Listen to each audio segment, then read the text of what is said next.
Bienvenue dans l'esprit de Carl Jung. Vous êtes-vous déjà demandé pourquoi vous tombez amoureux de certaines personnes et pas d'autres?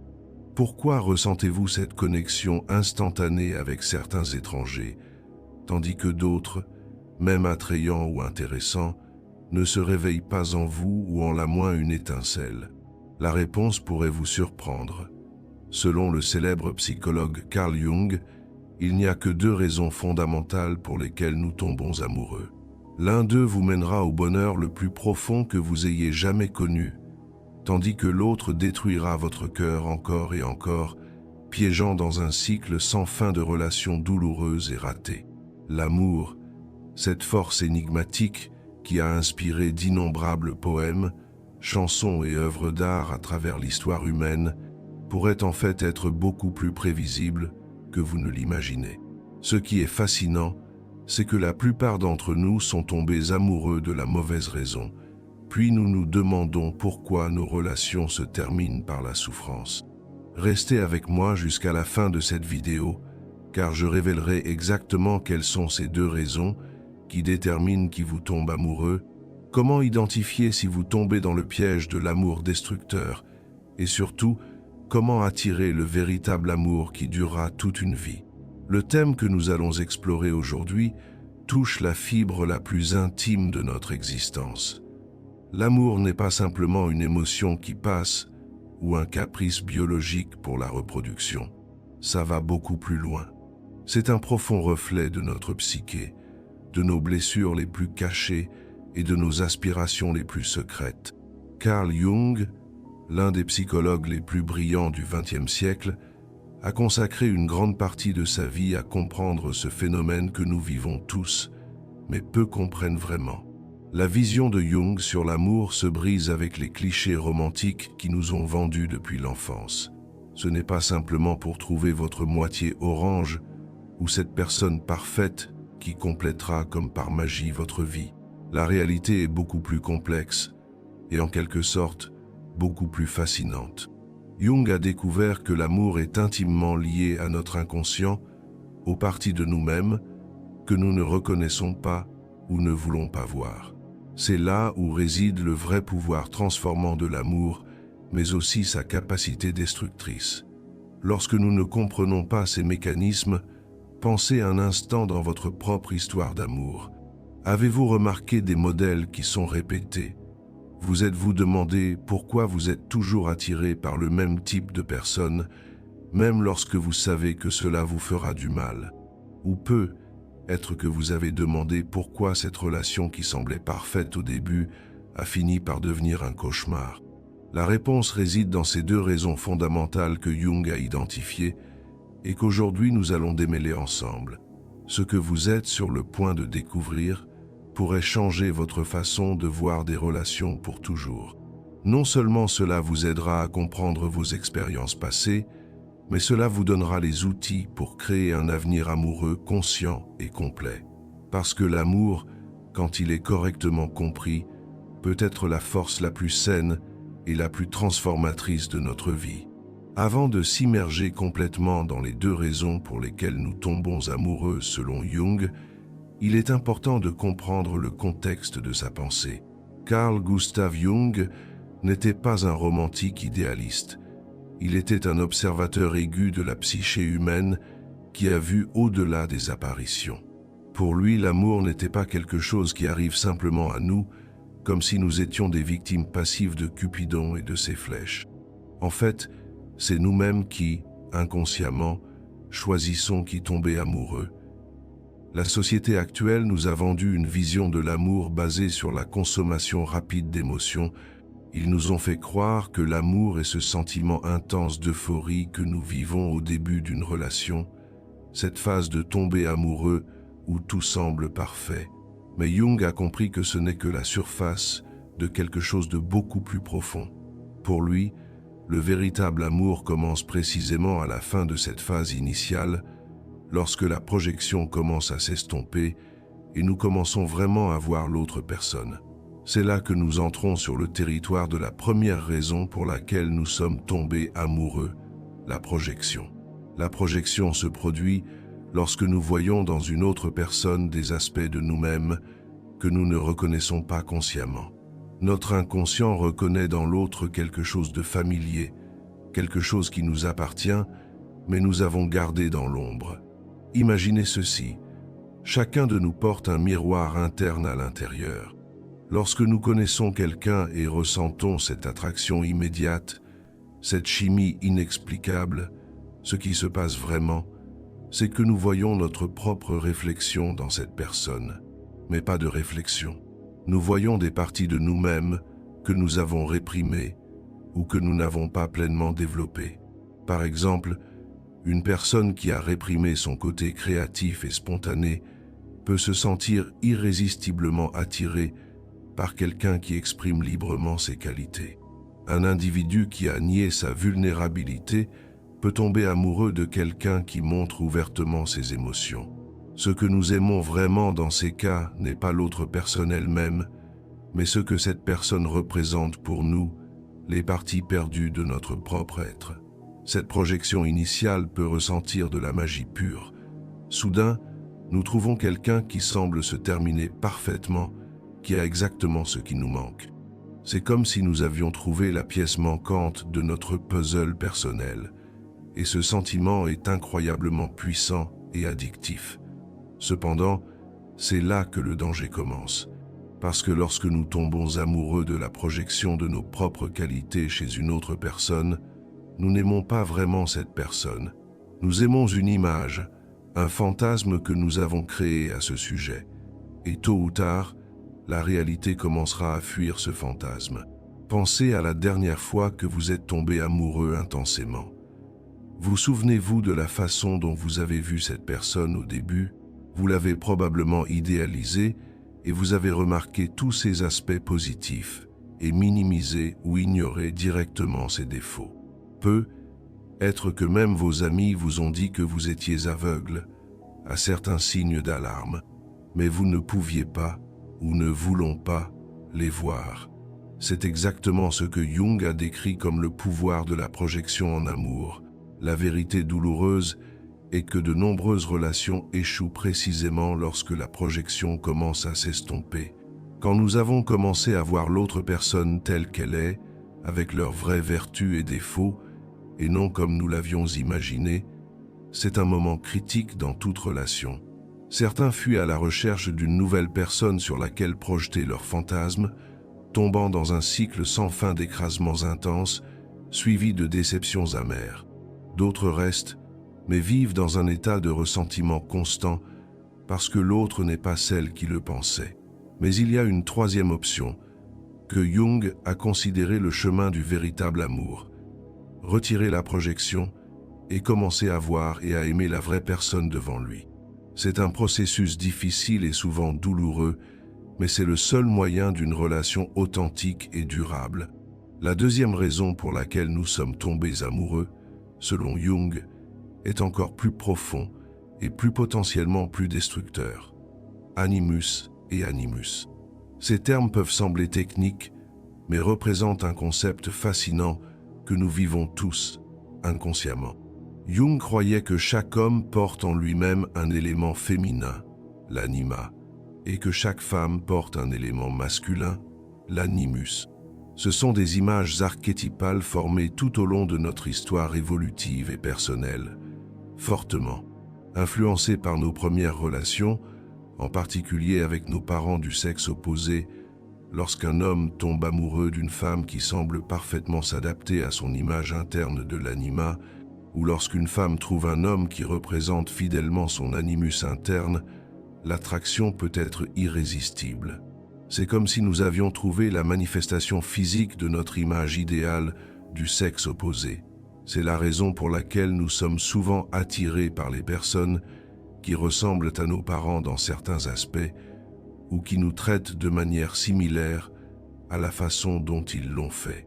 Notre anima ou animus a été largement formé pendant notre enfance, moulé par ses figures parentales et ses messages culturels sur ce que signifie être un homme ou une femme. Le problème se pose lorsque cette image interne est déformée par des blessures ou des carences émotionnelles de notre enfance. Un homme qui avait une mère émotionnellement distante peut trouver inconsciemment des femmes similaires, espérant enfin obtenir l'amour qu'il n'a pas reçu dans son enfance. Une femme qui a grandi avec un père critique peut être attirée par les hommes qui la jugent constamment. Dans une tentative inconsciente de réparer cette dynamique originale et enfin d'obtenir l'approbation qu'il aspire. Ce type d'attraction, basé sur les blessures des enfants, est précisément ce qui peut nous briser le cœur encore et encore.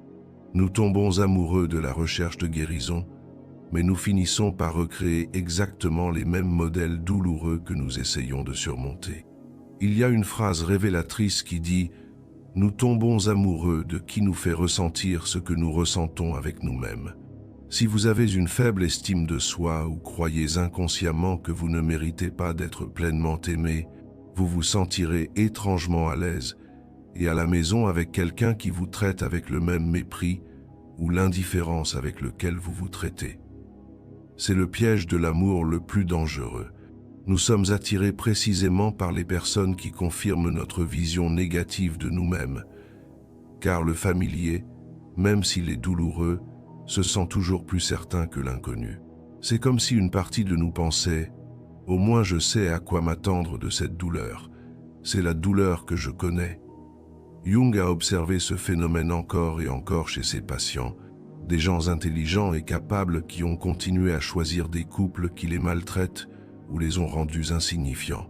Des hommes et des femmes qui ont répété les mêmes modèles destructeurs dans chaque nouvelle relation, se demandant pourquoi l'amour les a toujours amenés à souffrir au lieu de la joie. La réponse, selon Jung, est que ces personnes ne sont pas vraiment liées à d'autres êtres humains. Ils sont liés aux projections de leur propre psyché avec des images internes déformées par la douleur. Ils ne voient pas la vraie personne devant eux. Venez à un personnage dans son propre drame interne. Pour mieux illustrer ce concept, permettez-moi de vous raconter une histoire ancienne que Jung a utilisée. La légende du silencieux Walker et du voyageur perdu racontait l'histoire qu'il y avait un voyageur qui avait perdu dans les montagnes pendant des jours. Qu'un gros assoiffé et sur le point de désespoir, il vit au loin une silhouette solitaire qui marchait lentement le long d'un chemin. Avec les quelques forces qu'ils avaient quittées, il a couru vers l'étranger. « S'il vous plaît, aidez-moi » a supplié le voyageur. « Je suis perdu, j'ai faim et soif. J'ai besoin de trouver le chemin du retour au village. » Le walker silencieux le regarda avec des yeux profonds et compatissants, mais n'a rien dit. Il a simplement continué son chemin, indiquant un geste au voyageur qui l'a suivi.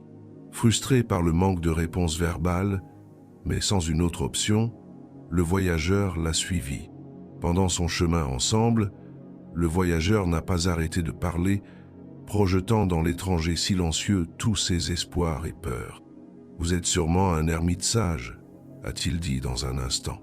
« Vous êtes venu spécifiquement pour me sauver, parce que le destin l'a voulu. » Le walker silencieux n'a rien confirmé ou nié, il a continué à marcher.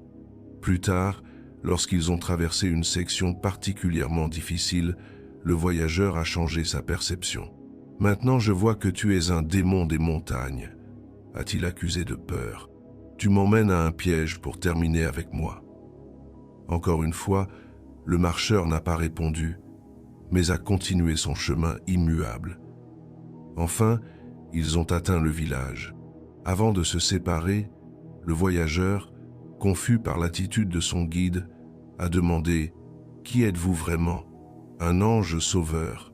Un démon trompeur? Pourquoi ne m'as-tu rien dit pendant tout le chemin ?» Le walker silencieux a finalement parlé. « Je ne suis ni un ange, ni un démon, je suis simplement un marcheur comme vous. Je n'ai pas parlé parce que ce n'était pas nécessaire. Tout ce que vous avez vu en moi, l'ange, le démon, le sage, le trompeur, n'était rien de plus que des projections de votre propre être. Je suis juste un miroir qui vous a permis de voir les différentes facettes de vous-même. » Cette histoire illustre parfaitement ce que Jung signifiait de la projection en amour. La personne que nous sommes tombées amoureuses est, à bien des égards, comme le walker silencieux pour nous. Nous projetons nos espoirs, nos peurs, nos désirs et nos blessures. Et puis nous réagissons, non pas à la vraie personne, mais avant notre propre projection. Mais comment pouvons-nous briser ce cycle destructeur? Comment pouvons-nous tomber qu'amoureux des projections pour vivre un amour authentique basé sur la réalité? La réponse commence par un processus que Jung a appelé l'individuation, le chemin vers l'intégration de toutes les parties de notre être, y compris celles que nous avons réprimées ou niées. Ce n'est que lorsque nous commençons à reconnaître et à accepter toutes nos facettes internes que nous pouvons cesser désespérément les projeter sur les autres. Ce processus nécessite une connaissance de soi et une honnêteté brutale avec soi-même.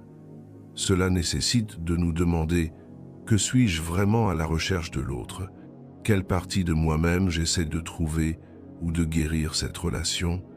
Est-ce que je vois la vraie personne ou simplement une projection de mes propres besoins ?» Les réponses à ces questions sont rarement confortables, mais elles sont la voie à la libération des modèles destructeurs amoureux. Et c'est là que la première raison pour laquelle nous tombons amoureux entre en jeu, la raison qui peut conduire au vrai bonheur au lieu de souffrances répétitives. Jung a découvert qu'il existe un type d'amour qui n'est pas basé sur le manque ou la projection des plaies, mais sur la reconnaissance et la résonance. Cet amour se produit lorsque deux personnes qui ont fait un travail de connaissance de soi et se reconnaissent, et ne se reconnaissent pas comme des sauveurs ou comme des solutions à leurs problèmes, mais comme des compagnons de voyage sur le chemin de la vie. Ce type d'amour ne commence pas par l'intensité brûlante de la projection, mais avec quelque chose de plus subtil et de profondeur, un sentiment de familiarité qui ne vient pas de la relance des vieilles blessures, mais de reconnaître dans l'autre un esprit connexe. Ce n'est pas le sentiment de « cette personne me termine », mais plutôt « cette personne me reflète et m'aide à grandir ». Pour mieux comprendre cette différence, permettez-moi de partager avec vous une autre histoire, celle d'Elena et Miguel Elena. Elena avait traversé plusieurs relations intenses, mais destructrices. Elle a toujours été attirée par les hommes charismatiques, mais émotionnellement indisponibles, qui la faisaient se sentir spéciale au début, juste pour l'ignorer ou la rabaisser. Plus tard, après sa dernière pause particulièrement douloureuse, il a décidé de prendre du temps pour elle-même et d'explorer ses modèles à l'aide de la thérapie. Au cours de cette période d'introspection, Elena a découvert qu'il avait grandi avec un père brillant mais éloigné, dont l'approbation aspirait toujours mais rarement reçue. Il a réalisé qu'il avait cherché inconsciemment à recréer cette dynamique dans ses relations amoureuses, se battant toujours pour l'attention et la validation des hommes qui, comme son père, n'ont pas pu le lui donner pleinement. Cette découverte était douloureuse mais libératrice. Elena a commencé à travailler pour guérir cette blessure interne, apprenant à se valider au lieu de chercher désespérément l'approbation des autres. Peu à peu, il a développé une relation plus forte avec elle-même et a commencé à intégrer les qualités de force et d'autonomie qu'elle avait toujours admirées chez les hommes qu'elle a choisis. 1 an plus tard, Elena a rencontré Miguel dans un atelier de photographie, un passe-temps qui avait repris dans le cadre de son processus de découverte de soi. Miguel n'était pas le genre d'homme qui l'attirait normalement. C'était calme et réfléchissant, pas charismatique et dominant. Au début, il a à peine remarqué, mais au fil du temps, tout en travaillant ensemble dans divers projets photographiques, Elena a commencé à apprécier la profondeur et l'authenticité de Miguel. Je ne ressentais pas avec lui cette étincelle instantanée et intense qu'il avait confondue avec l'amour dans le passé. Au lieu de cela, il a connu une sensation de confort, de respect et de connexion véritable progressive, mais constante. Là, si, chose la plus surprenante pour Elena, était que, pour la première fois, elle n'a pas ressenti le besoin d'impressionner constamment ou de plaire à son partenaire. Cela pourrait être elle-même avec Miguel. Avec toutes ses imperfections et vulnérabilités, et au lieu de se sentir anxieux ou peu sûr, comme dans ses relations précédentes, il se sentait en sécurité et en paix. Cette histoire illustre parfaitement la différence entre les deux raisons de tomber amoureux que Jung a identifiées. L'ISMA, première relation d'Elena, était basée sur la projection des blessures de ses enfants et la recherche inconsciente pour guérir sa relation avec son père. Sa connexion avec Miguel, en revanche, est née d'un lieu de plus en plus complexe, interne. Il n'a pas cherché ce qui manquait, mais il a reconnu et apprécié qui il était vraiment. C'est le paradoxe que Jung a découvert sur le véritable amour. Nous ne pouvons en faire l'expérience que lorsque nous n'en avons plus besoin désespérément. Ce n'est que lorsque nous avons cessé de regarder dans les autres les parties perdues de nous-mêmes. Nous pouvons les voir et les aimer telles qu'elles sont. La plupart d'entre nous ont grandi avec l'idée romantique que le véritable amour est celui dans lequel nous trouvons notre moitié orange, cette personne qui nous complète. Mais Jung nous offre une perspective radicalement différente. Le véritable amour n'est possible qu'entre deux personnes qui se sentent déjà complètes pour elles-mêmes. Cela ne signifie pas que nous devrions être parfaits avant de pouvoir aimer ou être aimés. L'exhaustivité à laquelle Jung a mentionné n'est pas la perfection, mais l'intégrité, la capacité de reconnaître, d'accepter et d'intégrer toutes les facettes de notre être, même celles que nous considérons défectueuses ou inacceptables. Lorsque nous atteignons ce niveau de connaissance de soi et d'auto-acceptation, quelque chose de magique se produit dans nos relations. Nous ne projetons plus nos ombres ou nos blessures dans d'autres. Nous ne regardons plus désespérément à l'étranger ce que nous manquons à l'intérieur. Au lieu de cela, nous abordons les autres d'un lieu de curiosité et d'ouverture authentique. Nous ne demandons pas « que pouvez-vous me donner ?» mais « qui êtes-vous vraiment ?» Et ici, nous atteignons l'essence des deux raisons pour lesquelles nous tombons amoureux, selon Jung. Nous tombons amoureux de la projection à la recherche de l'autre des parties perdues de nous-mêmes. Cet amour, bien que intense, est basé sur une illusion et provoque finalement la souffrance lorsque la réalité ne coïncide pas avec notre projection. Nous tombons amoureux de la reconnaissance en nous connectant avec quelqu'un d'un lieu de plus en plus complexe interne. Cet amour se développe progressivement et est basé sur le fait de voir l'autre tel qu'il est et non comme une projection de nos besoins. Alors, comment pouvons-nous cultiver ce deuxième type d'amour, ce qui nous amène à un bonheur durable, au lieu de souffrances répétitives? Jung nous propose plusieurs clés qui restent profondément pertinentes aujourd'hui. Le premier et le plus important est l'engagement envers notre propre processus individuel, le voyage à l'intégration de toutes les parties de notre être. Ce processus implique un double mouvement vers l'intérieur pour se rencontrer plus, profondément et plus, pour relier plus authentiquement aux autres et au monde. Le voyage à l'intérieur nécessite du courage et de l'honnêteté. Cela implique de faire face à nos ombres, les parties de nous-mêmes que nous avons réprimées ou niées parce que nous les considérons comme inacceptables. Cela peut être notre colère, notre vulnérabilité, nos désirs inappropriés, nos insécurités profondes. Jung croyait que ces ombres, lorsqu'elles restent inconscientes, sont précisément ce que nous projetons plus intensément dans nos relations. Par exemple, une personne qui nie sa propre agressivité peut être constamment entourée de gens agressifs. Un individu qui réprime sa sexualité peut se sentir dépassé par les expressions sexuelles des autres. Ce que nous ne reconnaissons pas en nous-mêmes, nous le voyons amplifié chez les autres. Travailler avec l'ombre implique de demander « Quelles caractéristiques des autres me dérangent plus intensément ? Quel genre de gens me provoquent des réactions émotionnelles disproportionnées ?» Ces réactions intenses sont généralement des indices qui pointent vers nos propres ombres. Non reconnues, en identifiant et en intégrant progressivement ces parties rejetées de nous-mêmes, nous réduisons notre tendance à la projection.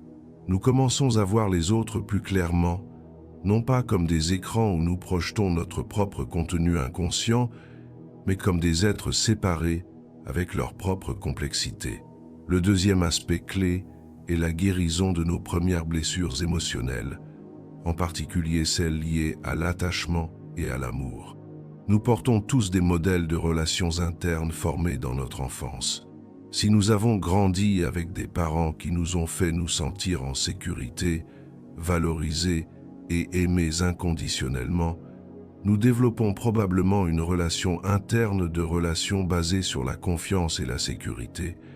Mais si nos premières expériences étaient marquées par l'abandon, la critique constante, la surprotection ou la négligence émotionnelle, notre modèle interne sera très différent.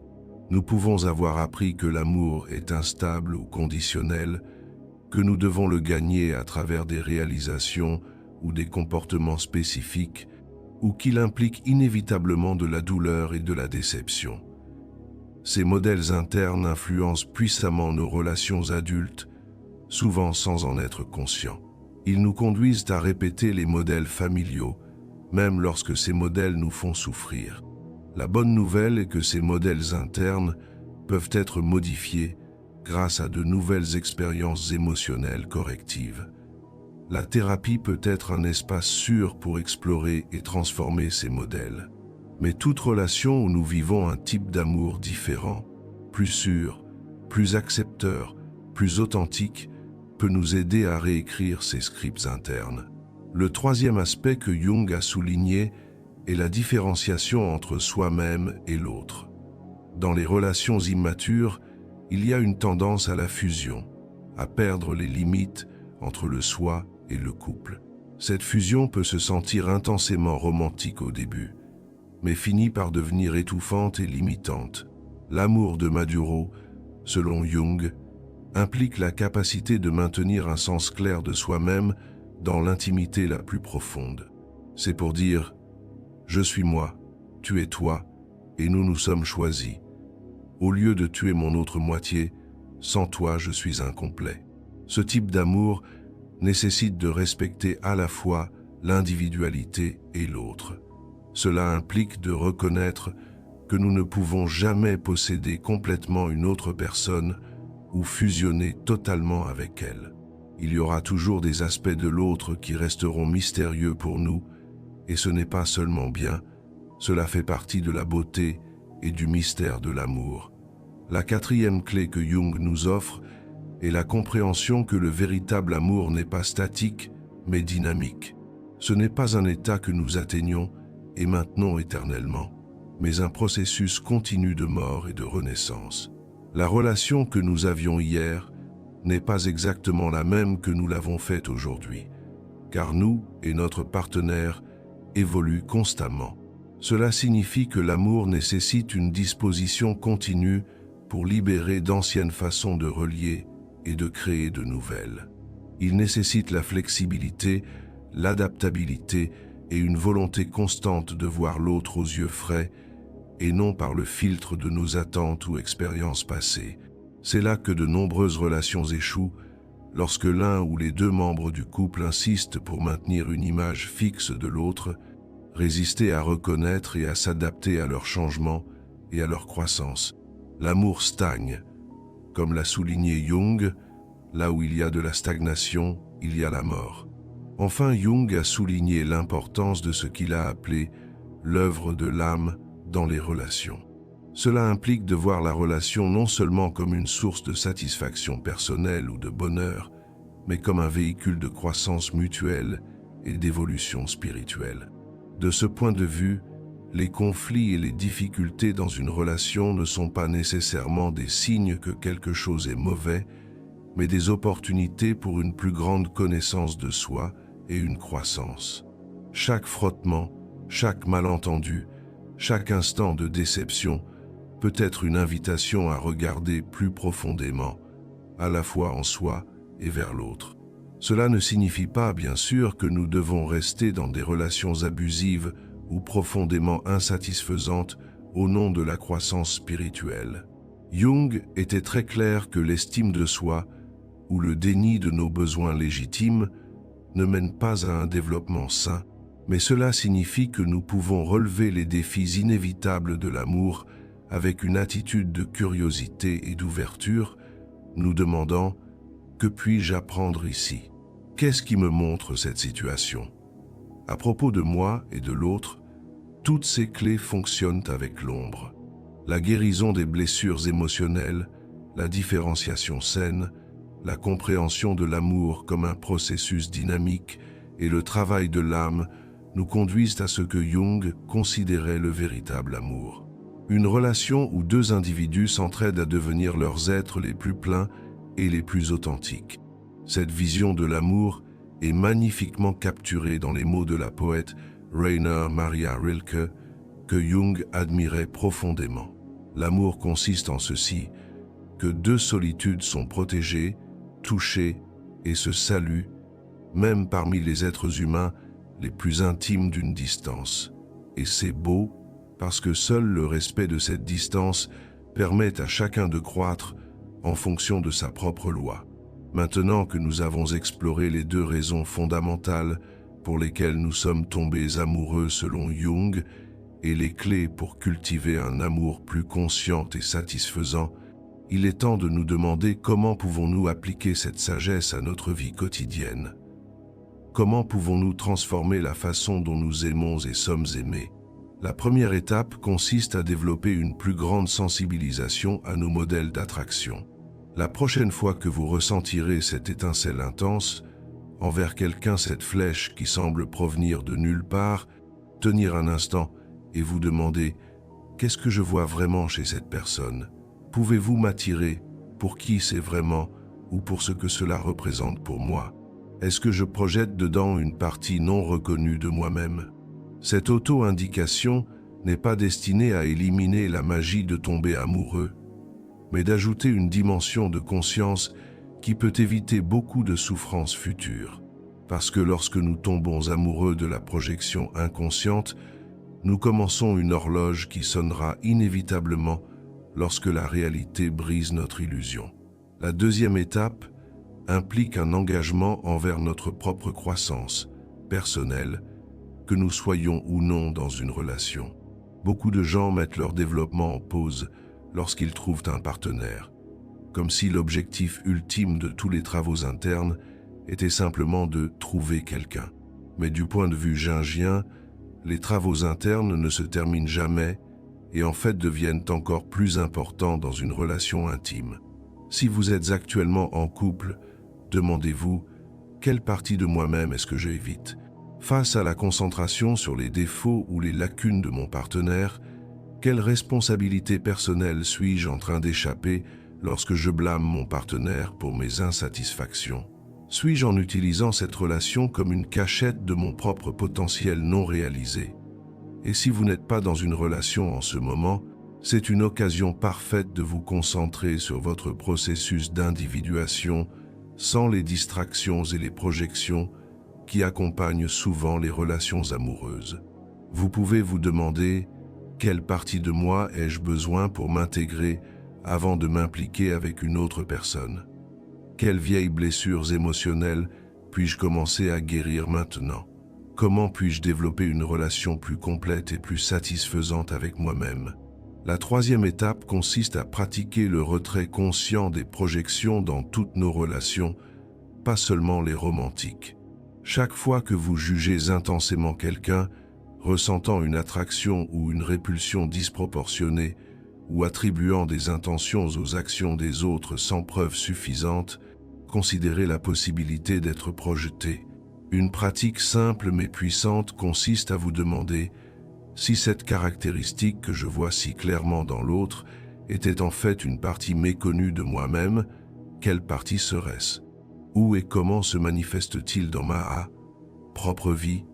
Par exemple, si vous vous irritez profondément l'arrogance d'un collègue, demandez-vous s'il y a des situations dans lesquelles vous présentez vous-même des comportements similaires ou si vous avez réprimé votre propre confiance et votre affirmation.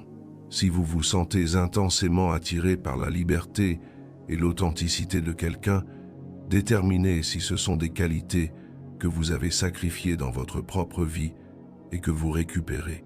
Ces réflexions peuvent être inconfortables, mais elles sont extrêmement libératrices. Alors que nous retirons nos projections, nous commençons à voir les autres plus clairement et à interagir avec eux d'un endroit plus authentique. La quatrième étape consiste à transformer notre relation avec le désir et à manquer d'amour. La plupart d'entre nous ont appris à associer l'amour au désir, au sentiment de désespérément besoin d'une autre personne. Mais Jung nous invite à considérer une forme d'amour radicalement différente, non pas de manque, mais de la plénitude. Ce type d'amour ne dit pas « j'ai besoin que vous soyez heureux », mais « je suis heureux et je choisis de partager mon bonheur avec vous ». Il ne dit pas « sans vous, je suis incomplet », mais « je suis complet en moi ». Et depuis cette complétude, je choisis de créer quelque chose de nouveau avec vous. Cette transformation ne se produit pas du jour au lendemain. C'est le résultat d'un processus progressif d'autoréalisation et de développement de la personnalité. Mais chaque étape que nous faisons dans cette direction nous rapproche de la possibilité de vivre un amour qui nourrit au lieu de drainage, qui libère au lieu de attraper, qui se développe au lieu de limiter. La cinquième et dernière étape que je veux partager avec vous aujourd'hui est d'apprendre à faire la distinction entre les deux types de tombants amoureux que nous avons explorés. Parce que la vérité est que les deux peuvent se sentir intensément réels et convaincants pour le moment. Tomber amoureux basé sur une projection inconsciente et la recherche de blessures aux enfants de guérison est généralement caractérisé par une attraction immédiate et intense, presque obsessionnelle. Le sentiment que l'autre personne est parfait ou exactement ce que j'ai toujours recherché, un sentiment de désespoir ou d'urgence, comme si c'était notre dernière chance pour l'amour. Modèle répétitif qui reflète la dynamique de nos premières relations, les hauts et les ventilations émotionnelles intenses, alternant entre l'euphorie et l'angoisse. Une tendance à idéaliser l'autre au début, finalement suivie d'une amère déception. D'un autre côté, tomber amoureux basé sur la reconnaissance mutuelle et la croissance partagée montre généralement ces caractéristiques. Une attraction qui peut commencer subtilement et se développer avec le temps. La capacité de voir l'autre comme un individu complexe avec des vertus et des défauts. Un sentiment de calme et de sécurité au lieu d'une urgence désespérée. De nouveaux modèles qui représentent des possibilités de relations plus saines, une stabilité émotionnelle qui permet une vulnérabilité sans drame. Une appréciation réaliste mais aimante de l'autre qui peut être approfondie avec le temps au lieu de s'évanouir. En apprenant à reconnaître ces différences, nous pouvons commencer à faire des choix plus conscients dans nos relations. Nous pouvons choisir de nourrir les connexions qui promettent une croissance authentique et de laisser celles qui répètent simplement de vieux modèles douloureux. Et voici le paradoxe final que Jung nous offre. Moins nous avons désespérément besoin d'amour, plus nous le vivons dans sa forme la plus profonde et transformatrice. Plus nous sommes complets en nous-mêmes, plus nous pouvons nous connecter avec les autres. Moins nous utilisons les relations comme une évasion de nos propres ombres, plus elles peuvent devenir des espaces sacrés où deux êtres humains sont dans leur vérité la plus authentique. Cette compréhension de l'amour va bien au-delà des clichés romantiques avec lesquels nous avons grandi. Ce n'est pas un fantasme de fusion parfait, où deux personnes incomplètes deviennent comme par magie une totalité. C'est un chemin beaucoup plus difficile, mais infiniment plus enrichissant. Le chemin de deux êtres qui, lors de leur voyage, à leur propre intégrité, choisissent de marcher ensemble, s'entraidant pour devenir plus pleinement dans qui ils sont vraiment. Comme Jung l'a dit, la rencontre de deux personnalités est comme le contact entre deux substances chimiques. S'il y a une réaction, les deux sont transformés. Cette transformation mutuelle, pas l'exhaustivité, pas le salut, pas l'évasion de nos propres défis internes, est le véritable don de l'amour. Donc, alors que vous réfléchissez aux deux raisons fondamentales que nous sommes tombés amoureux selon Jung, je vous invite à vous demander quel genre d'amour voulez-vous participer à votre vie qui est basée sur les projections inconscientes et les vieilles blessures, ou celles qui découlent de la reconnaissance mutuelle et de la croissance partagée. Le choix, comme toujours, vous appartient. Mais maintenant, Armé de cette compréhension plus profonde des mécanismes de l'amour, vous avez le pouvoir de choisir plus conscient. Et dans cette conscience se trouve la possibilité d'une façon d'aimer qui non seulement vous rend temporairement heureux, mais contribue également à votre croissance et à votre floraison en tant qu'être humain intégral. Rappelez-vous, le hâte. Véritable amour n'est pas quelque chose que nous trouvons à l'extérieur, chez une autre personne. C'est quelque chose que nous cultivons d'abord en nous-mêmes, puis nous apprenons à partager. Ce n'est pas une solution magique pour nos blessures et nos carences, mais un espace sacré où deux êtres imparfaits, mais complets, choisissent de s'accompagner les uns les autres lors du voyage de la vie. Et dans cet accompagnement mutuel, dans cette danse délicate d'approche et de distance, de connaissance et de mystère, de vulnérabilité et de force, nous découvrons non seulement le vrai visage de l'autre, mais aussi, et peut être plus, important encore, notre propre visage authentique. Donc la prochaine fois que vous ressentez cette attraction, cette étincelle qui pourrait devenir l'amour, tiendez un moment, respirez profondément et demandez-vous, est-ce que je vois la vraie personne devant moi ou est-ce que je vois une projection de mes propres besoins sans attache? Suis-je en dehors de ce que je manque à l'intérieur? Ou est-ce que je propose d'un lieu d'exhaustivité relative et d'authenticité? La réponse à ces questions pourrait déterminer si vous vous lancez dans un autre cycle d'amour basé sur l'illusion qui finira par vous briser le cœur, ou si vous ouvrez la porte à la possibilité d'un amour plus conscient, plus réel et plus transformateur. Et si vous découvrez que vous opérez toujours principalement à partir du premier type de chute, ne découragez pas. Le simple fait d'être conscient de ces mécanismes est déjà un grand pas vers leur transformation. Comme Jung nous le rappelle, jusqu'à ce que vous fassiez l'inconscient, vous dirigerez votre vie et l'appellerez le destin. Par conscient les forces inconscientes qui ont guidé vos élections d'amour, vous commencez à vous libérer de la contrainte à répéter. Vous commencez à créer un nouveau destin, dans lequel l'amour est un choix conscient et non une contrainte névrotique, une force de libération et non une prison. C'est le cadeau que Jung nous offre, la compréhension que l'amour, comme tout est vraiment précieux dans la vie, n'est pas quelque chose qui nous arrive simplement par hasard ou par destin. C'est quelque chose que nous cultivons consciemment, avec effort, courage et dévouement. C'est un art et une pratique, pas seulement un sentiment ou une sorte de destin, et la bonne nouvelle est qu'il n'est jamais trop tard pour apprendre cet art, pour transformer notre façon d'aimer et d'être aimé. Chaque moment de conscience est un nouveau départ. Chaque aperçu est une graine de changement. Chaque acte de courage pour regarder honnêtement nos projections et nos modèles est un pas vers un amour plus authentique et satisfaisant. Je vous invite donc, à ce jour, à observer vos modèles d'amour avec de nouveaux yeux, pour vous demander ce que vous recherchez vraiment lorsque vous vous sentez attiré par quelqu'un, pour considérer les blessures anciennes que vous pourriez essayer de guérir vos relations, et surtout, pour commencer le voyage de développer une relation plus complète et plus authentique avec vous-même, sachant que c'est le sol fertile qu'un amour vraiment transformateur peut germer, parce qu'en fin de compte, les deux raisons pour lesquelles nous tombons amoureux selon Jung, la projection inconsciente et la reconnaissance consciente, représentent deux chemins très différents dans la vie.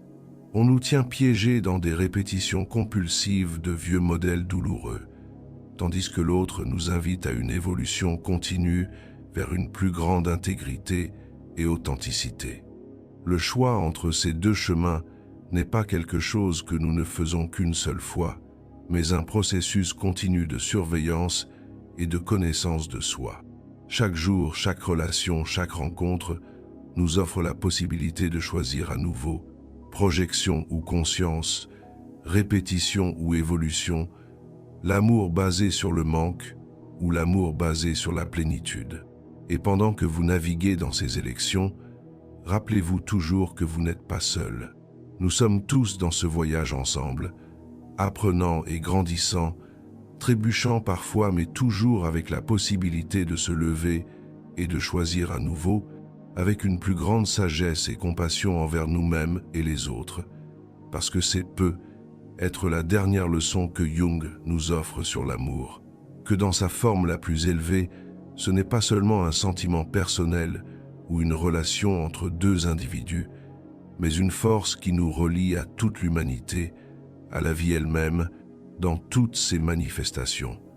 C'est la reconnaissance que, au-delà de nos différences et séparations apparentes, nous partageons une essence commune, un désir commun, un destin commun. Et dans cette reconnaissance, nous trouvons non seulement l'amour pour une personne en particulier, mais une façon d'être dans le monde qui est imprégnée d'amour, de compassion, de respect, de l'unicité et du mystère de chaque être que nous trouvons sur notre chemin. Donc, alors que vous réfléchissez aux deux raisons pour lesquelles nous tombons amoureux, je vous invite à étendre votre regard, à considérer non seulement comment vous pouvez transformer vos relations amoureuses, mais aussi comment apporter cette compréhension la plus profonde de l'amour à tous les aspects de votre vie, à vos amis, à votre famille, à votre travail, à votre relation avec la nature et avec le monde en général. Parce que l'amour, dans son sens le plus large et le plus profond, n'est pas seulement quelque chose que nous vivons dans nos relations intimes.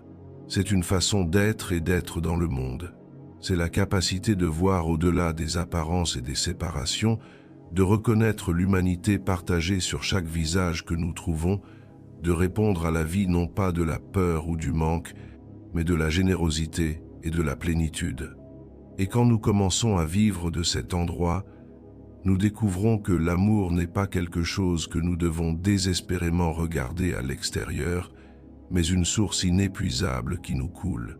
Ce n'est pas un prix que nous avons gagné ou perdu en fonction de notre valeur ou du méritant, mais de notre nature essentielle, de notre droit de naissance.